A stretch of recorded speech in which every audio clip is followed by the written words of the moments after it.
it is daunting when you look at the level of poverty, and yet there's amazing things happening.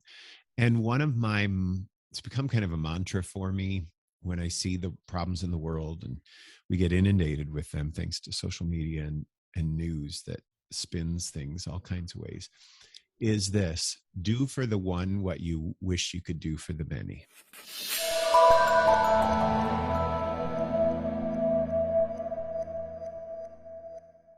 Matt, thank you for being here. I'm looking forward to talking.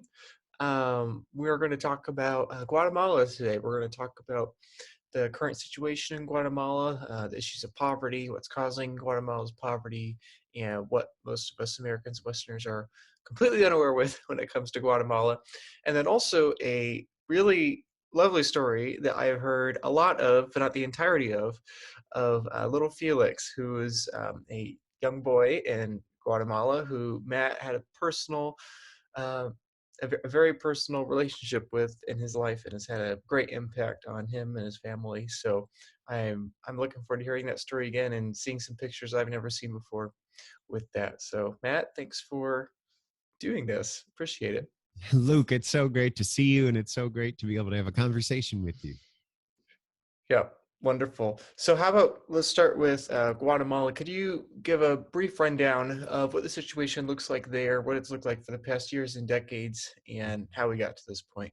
Yes, Guatemala is an amazing country. It's a beautiful country. There's, I think, 23 or 24 official languages in Guatemala, which was kind of a joke for us when we hosted a little boy who was 1.5 from Guatemala, assuming that he spoke Spanish. He lived with us for 6 months. His name was Felix, or they would say Felix, and we thought he spoke Spanish. And it was only after he lived with us for over a month that Lee was looking at his paperwork and said, "Guess what, honey? He doesn't speak Spanish. He speaks a language called Canjobal.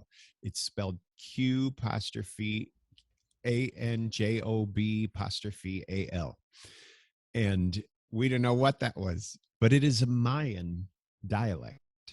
It's based on ancient Mayan. And it was one of the many eye-opening things that um, we've experienced in the last 4 years.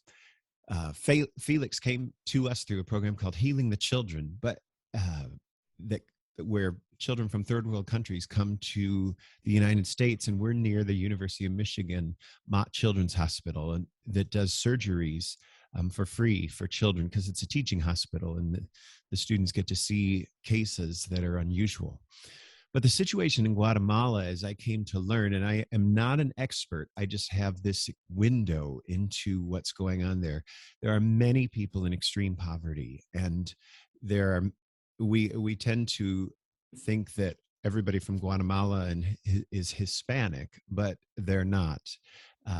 There's the Mayan population there who is really on the bottom rung of much of the culture of the Hispanic culture, which is in the largest cities. And the Mayan population, for about 36 years, was victims of genocide from the civil war that was going on in Guatemala between the guerrilla fighters and the Guatemalan military. And the Mayan people were kind of sandwiched in the middle. And so they were being threatened, their families were being threatened if they didn't fight for one side or the other, whoever was approaching them. And I'm most familiar with a city called Barrias, which is in Huehuetenango, the state of it, which is only a few hours south of Mexico in Guatemala. And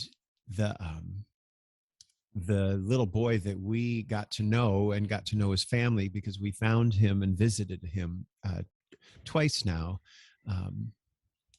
are people who live in extreme poverty.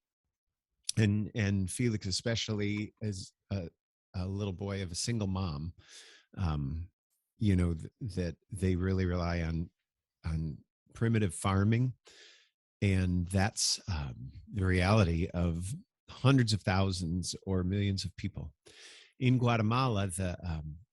The Mayan people groups, and there's many languages. When I say 23 or 24 official languages, most of those are Mayan dialects spoken by several 100,000 people in various parts of Guatemala.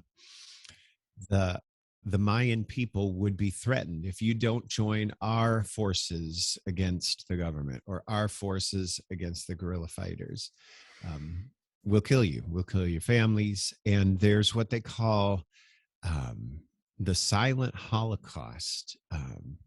It's a real human rights violation of this uh, genocide that is the Mayan or Maya genocide, and it's this massacre of Maya civilians during the military government's counterinsurgency operations, and people would just disappear, and that was widespread from about 1965 to about 1994, I think.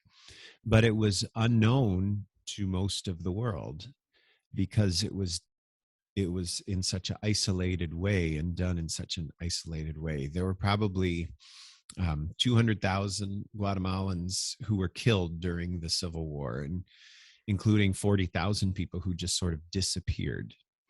And most of the executions were carried out by government forces, and the disappearance that had happened during that time.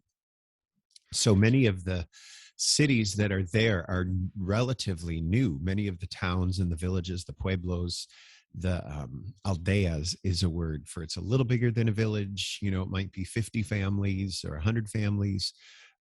I should say households, because there's often multiple generations in each home.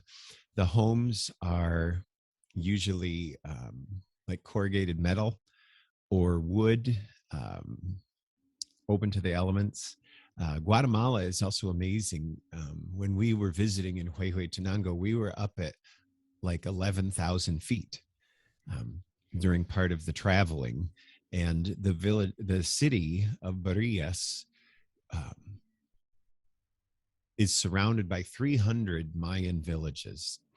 And these villages are anywhere from 30 families, 50 families, 100 families, 150 families. And so it is a very temperate climate. I thought it was going to be hot the first time we visited, and we were freezing our tushes off, and that was in January that we went. We went. I went with one other gringo, Pastor Tom Snyder from our church, the first time, because all I had as a connection was a social worker at the hospital in Barillas who said, I know where Felix's village is. I know where his family is. He was born with a major bubble on his face as a newborn. And the people in the hospital did not see him until he was like 2.5 months old for the very first time. Because most of the why people, did they not see him? Was it just that his family? they don't travel, you know. He was born at home, he was born in this village, and probably they were so overwhelmed, and they have no money for travel. You know, they talk about chicken buses, and that's what they call them, you know, or people being driven around in the back of pickups. The roads are really rough there, so it was probably pretty prohibitive to travel for a young mom with a brand new baby. When he was 2.5 months old and still surviving, they did get him to the hospital in Barillas, and it's more. It is a legitimate hospital, but it feels more like in America what we'd consider like a clinic. And the city of Barillas is really a Mayan city. There are Hispanic folks there. We did not see any other gringos, you know, North American white people in the city for the 10 days that we were there. So it was, it's very, you could say, isolated in some ways. It would be about a 14-hour drive from this city to Guatemala City, which is the large capital city of Guatemala. And a lot of people in these smaller villages or aldeas, they they don't want to go to the large city. They're very much at peace in the smaller villages and the village life that they have. And most of the villages have a church. They have a school that would go up through about sixth grade. And in the school, they would learn Spanish. They would learn, math and different subjects that we would say are, normal subjects. Um, but it's a little bit more like a one-room schoolhouse. And a lot of the children work as well. Uh, but many are in the school, and the level of mental health that exists there was really interesting to see. And I think because of the close-knit nature of these communities, which I think they have to be fairly close-knit to survive. And it's not as though everybody gets along all the time, but I was really, really impressed and blown away. And I thought, gosh, we have a lot to learn here in North America, in the United States, from the way that these families gather together. I think partly out of sheer necessity. That's really interesting. Here in America, we talk about how divided we are and all that, but if what I understand is that from what you're saying is that this area had massive amounts of conflict, the likes of which we can't even imagine, and probably they don't even know the full extent of. They just know what happened in their immediate surroundings. And with all those different cultures, and you were talking about how the Mayans were like lowest rank, so that tells me that there are not just one or two, but there's lots of different Mhm. ranks and hierarchies within based on cultural heritage or ethnicity, whatever. Right. And so despite that these families are able to have that social bond, because it sounds like, I'm assuming what you're saying is that the mental health being interesting was, you're implying that mental health was actually quite well considering the circumstances, right? Mhm. Yes. And I'm not saying there's not abuses going on. Yeah. I'm saying that there's not struggles perhaps with substance abuse or um, potentially domestic violence. I know that's and crime in certain areas is a problem as it is here. And yet in these villages, there was very much a coming together of the people Yeah. that I had not experienced firsthand like that in the United States. Yeah, yeah, I've noticed that too. That the third world and outside our bubble of the U.S., it seems that people are more content with less things, and that's something really interesting to ponder. Mhm. And so when it comes to Felix being an example of that, of just having health as something to be uh, thankful for. How on earth did you find him? How on earth did you hear him? I've heard the story about how you just went there and you had to find his village, and you mentioned the organization that you're working with before. Mhm. But what gave you the desire to do this? Because you hosted him for about 6 months. Yeah, What gave you the desire to do this? Have you done this before? Can you go a little bit into that story of how sure. this came to be? We've hosted about 9 kids from third world countries, some for 2 months, 3 months, 6 months was the longest, 5 months a couple times. And it's been kids largely from Central America. We had our first little girl was from um, Guyana, which is in South America, right next to Venezuela. We hosted a teenager from Mali, Africa, and they come up for major surgeries. I could show you a couple slides and kind of talk through that if that's helpful. That this was our first little girl. She's 2 years old from Guyana. She was born with her bladder on the outside of her body. Her name was Sarah. There she is with our 4 kids. So she fit right in, and they just adopted her. Then we hosted Lesty from Honduras, and we hosted Rosa from Honduras, came up for heart related surgeries. And then the girl in the lower left, that's Asuma. She's from Mali, Africa. Her family was kind of a tribal Muslim family. And then Felix. The top picture here, you can see his eye was basically covered by this giant bubble that's called an encephalocele. And then this middle picture of his eyes are right after the surgery and then after he got some glasses. He was 1.5 when he arrived, and just a tiny little guy. And I saw why when I met his mom. She's one of the tiniest people I've ever met. Yeah.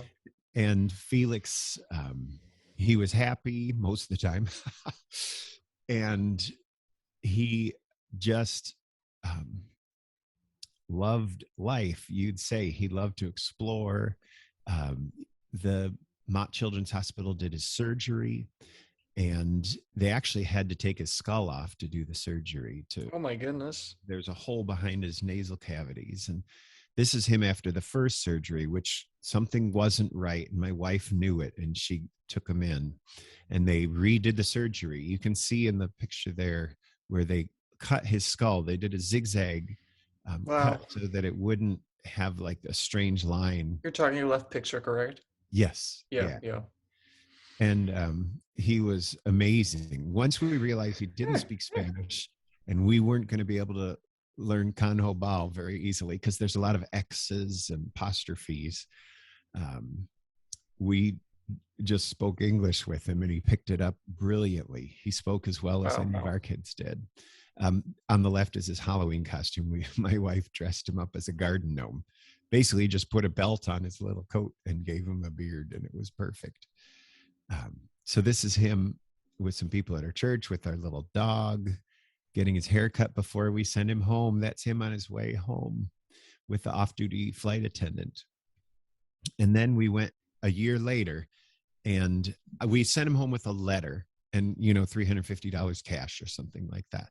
And I got a response from the doctor who said he lives in extreme poverty, and there's a woman named Juanita Pascual who knows him. She's the social worker at the city that's about 45 minutes from his village. And so this was our trip. We found somebody that could help host, and we found his village. There he is in his house. This is his mother. She's actually an older mom with two of his cousins, Diego and Tony, and Felix. So this image here is what the typical home or living This, space looks like. yes, yep. Mhm. It's wood. It's dirt floor. There's chickens and turkeys and ducks walking around, and the little boys peed on one spot in the wall. This is on the side of a mountain in a very jungly area. That's his grandmother, the older lady that I have my arm around, and his mother is next to him, along with his uncle in the other picture. This is the area where they live. I mean, it's extraordinarily beautiful in the mountains, but it's also rough. You can see there's corn growing in the foreground of the picture. That's one of their main products. They have 6 different words for corn, depending if it's the corn that's growing in the ground versus the husks versus the leftovers. And I used to be able to name all 6. This is the hospital that we went in, and they checked him out and measured his skull and measured the size of the hole that's in his forehead where they took the bone graft to put behind his nose. You can see in the x-ray, the little dot in the back is where he has a drain so that the excess brain fluid will drain down into his body versus leak out of his eyes, believe it or not. And this is the doctor in the colorful top, the blonde woman. And then the social worker is dressed in, this is what the Mayan women wear. They say the joke is that those skirts that the Mayan women wear can survive a hurricane. And then the head nurse, and that's them outside the hospital. And the young man with them is the translator. And then here we are on the road to his village. I love this picture of him being carried by his mom. And one of the challenges that his people in his village, some of them have, is with their teeth because they eat so much sugar. You can see them walking toward their village, and there's a chain across the path. That's their security chain. It has a padlock on it. That's it. And there's one key, and for the whole village. There were people farming in the other picture with This is how they carry wood. We stayed at a place called the Mission House, which belongs to an organization called Hands for Peacemaking that makes stoves. The idea is these stoves use half the wood. They're not an open fire, which is what is in the middle of most of the Mayans' homes, which is dangerous for the children, let alone for everyone, for their lungs and the smoke. But you can see the young boy, who may be 7 or 8, is carrying his firewood, along with, I'm guessing, his dad. The women carry wood every bit as much as the men do, and these new stoves, which are designed by people in Guatemala, they put them together in the city there. So it's a great organization. Each stove costs about $225 to put into the houses. We had a birthday party for Felix, because he turned 3. He had never had a cake before. And so this was a big deal to bring a cake that we ordered from a bakery in the city. And some of these ladies here are his aunts, and those are all his cousins and his grandma, along with Tom and me. And we're bending down because a tall Mayan person in Felix's village might be 5'2". And they're just different statures. But there he is with some of his cousins, and just beautiful people inside and out. And to watch Felix eat with a fork, they don't just tear into stuff like kids in the U.S. Here's 2 of the guys that work with the Hands for Peacemaking carrying, because the grandma said she's going into the Mayan market in the city and selling these citrus fruits. So she's like, here, you guys carry them. And they had a lot of respect for her. Here's the road to the village, and there's the grandma getting the security chain unlocked so we could drive into the village. This is the doorway into his house, and the kids peeking out. There's kids everywhere, and just delightful. That's what the old stove looked like, and constantly burning. Yeah, I see the open fire and how that could be not the safest for a small child. Right. And in some of the houses, the fire is like a campfire in the middle of the ground, and the smoke is really bad. And here we are with the new stove, which is tested. They talk to the Mayan women and see what they like. So there's, it's a beautiful piece of appliance furniture, in their homes. So with some of the older cousins, Clemente and Lucita, this is their bedroom. You can see they sleep on boards.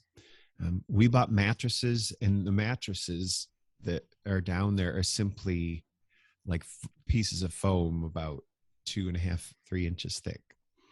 It's what they consider mattresses, with blankets. And it gets chilly at night. Here's the whole family on our last day as we were celebrating. You can see some of the aunts.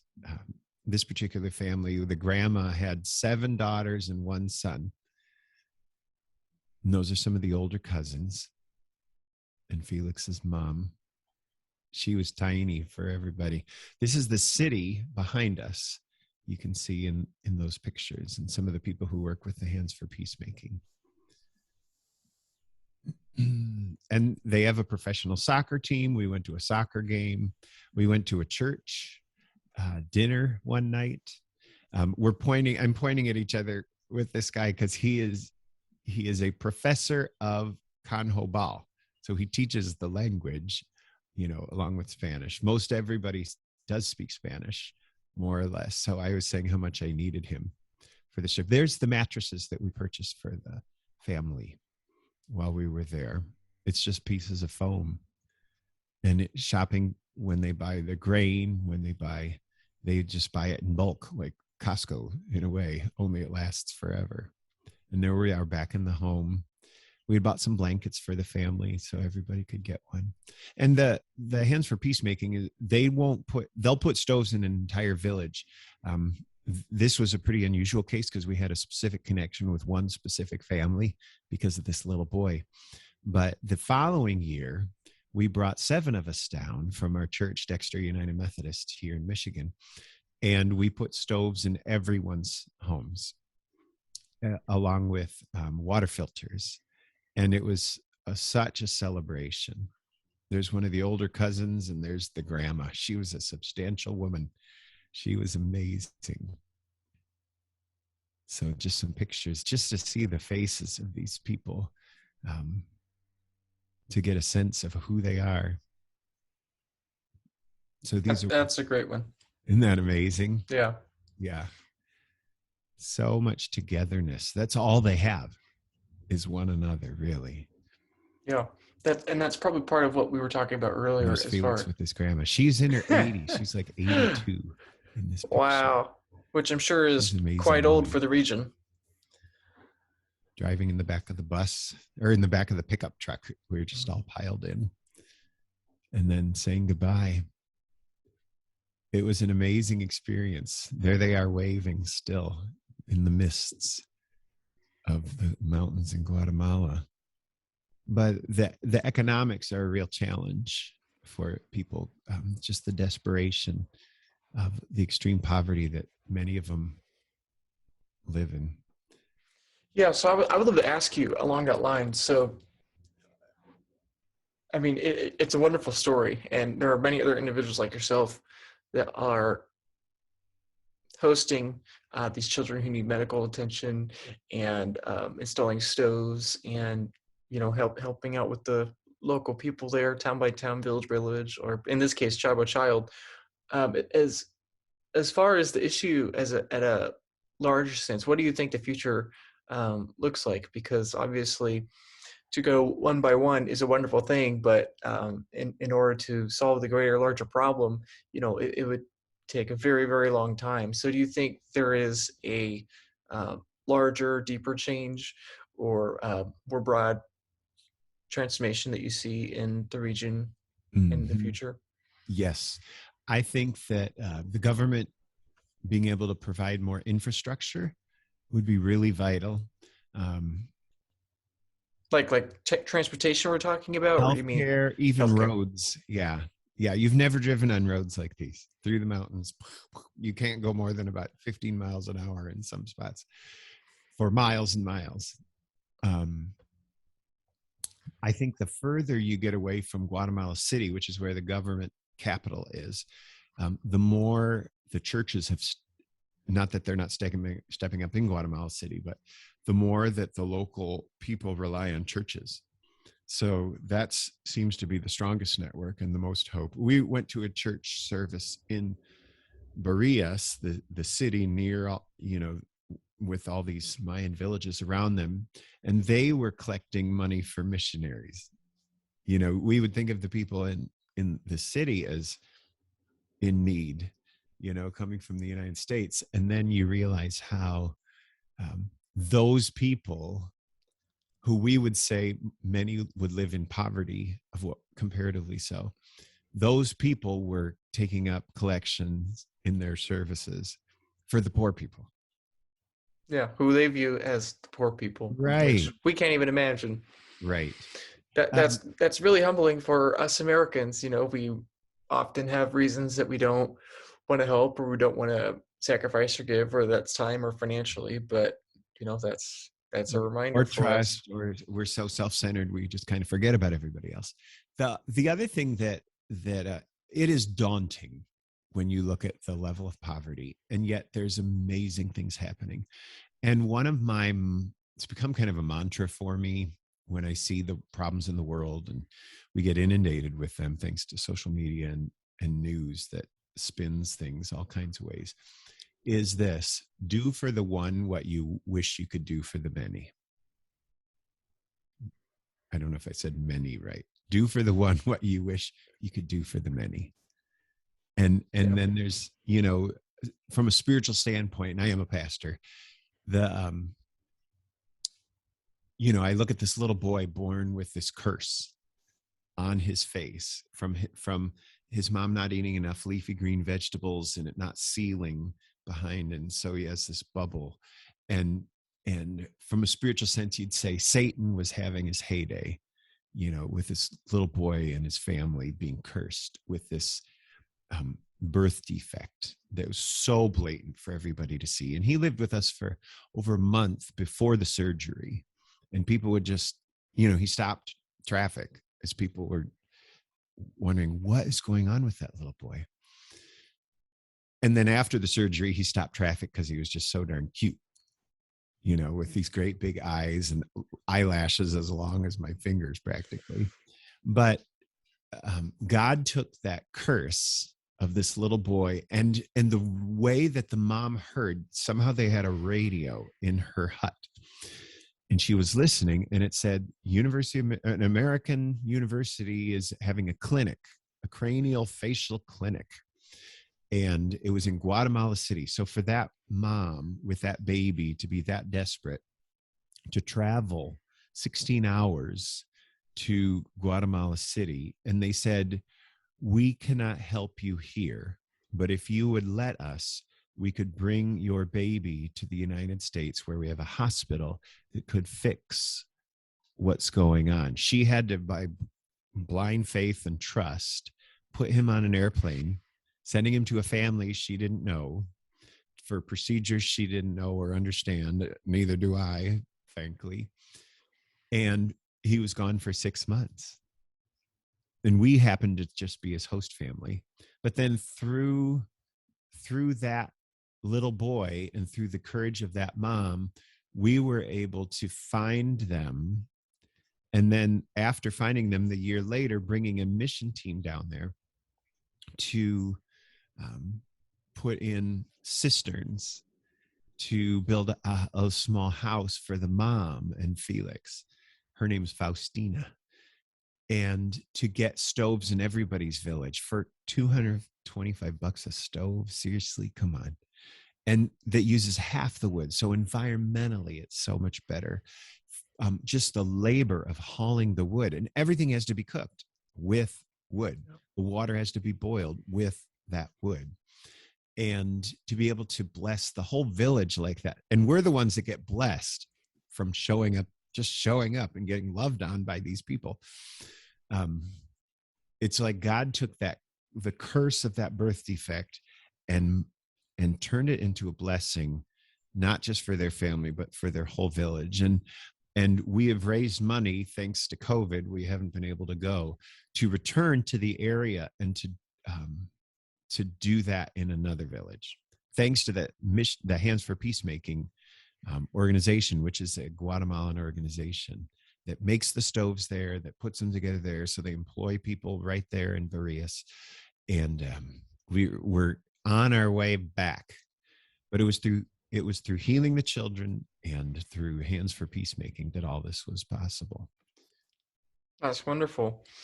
And I love what you're saying about do for the one what you would do for the many. Yeah.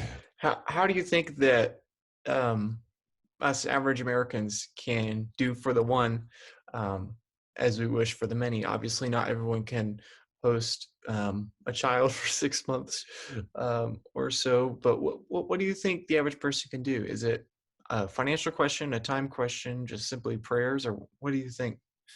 I think you hit on three big ones. If you start talking to God about a situation, God's going to bring a situation into your life, to an opportunity into your life to make a difference. A lot of times, after this experience, I've run into probably 6 different Guatemalans who are just amazed that I've been to Guatemala, that I know something about this much, a tiny amount about what's gone on there. But to be open and to share, to open your home. You never know who's going to, and that seems scary at first, but oh my gosh, our houses, our homes, whether we're renting or whether we're owning, are probably our biggest investment. Especially if you're younger and you're renting a place, that's where most of your money should be going. The number one healthcare organization. So that's one area. Open your home, begin praying, talking to God about a situation, and you'll be amazed when the situation shows up in your life. The other thing is the church. the church is the number one healthcare organization in the world. Find a local church where you could plug in, where you could make friends. Um, the vast majority of humanitarian aid is not done through um, other organizations. It's done through churches, because there's churches on the ground. There were 2 churches in Felix's village. You know what I mean? And so the connections that are there. It is not a perfect organization. It's made up of humans, so it's wrecked already. But their mission is to relieve suffering, to find God in the midst of suffering, and to go beyond their comfort zones. So it's not just giving to every organization that you see, but you could make a contribution to Hands for Peacemaking. Even when we couldn't send teams of people to put the stoves in, they were able to do amazing work, to build desks for those schools and those villages, to put in water cisterns and all kinds of stuff. That's Hands for Peacemaking. You can find them online. Or Healing the Children. That's another organization that does extraordinary stuff like that. I can vouch for those 2 at least. So, yeah. And you'll be amazed. Generosity is one of the most healthy things that you can do. And it's not just random acts of kindness. It's being strategic in it. So that's what I would say to people who are in on our conversation. Well, thank you, Matt. That's a really unique story of an area that, frankly, a lot of us don't have in the front of our minds all the time. And that's a really cool story of doing the good for the one that we wish we could do for the many. And I hope we all can be more generous because of it. So, yeah, it's one of the healthiest things that anybody can do. If you're stressed, if you're anxious, if you're fearful, if you're frustrated, find a way which I feel a lot of people are those things anymore. Well, and Luke, I would love to invite you to our podcast that I've got. It's with Dr. Marty Fletcher. It's called The Shepherd and the Shrink. And we talk about mental health kind of stuff. But just if your listeners are looking for that, we deal a lot with fear and anxiety and those kind of depression, those kind of issues. Yeah. And would love to try. I know you were like so close to being able to go to Guatemala, and because we didn't have quite the critical mass that we needed, we're going to be rebooking that trip. I'll keep you posted on the dates. I would love to go. That would be really cool. And see everything you're talking about in person, and see how God's working in that suffering despite those curses that you're describing. And it's awesome. It's the most remote place I think I've ever been on the planet, but nothing like it. Wonderful. Well, thank you for your time. I appreciate it, and appreciate the stories, and won't forget them. Hey, thank you so much. Take care. God bless you.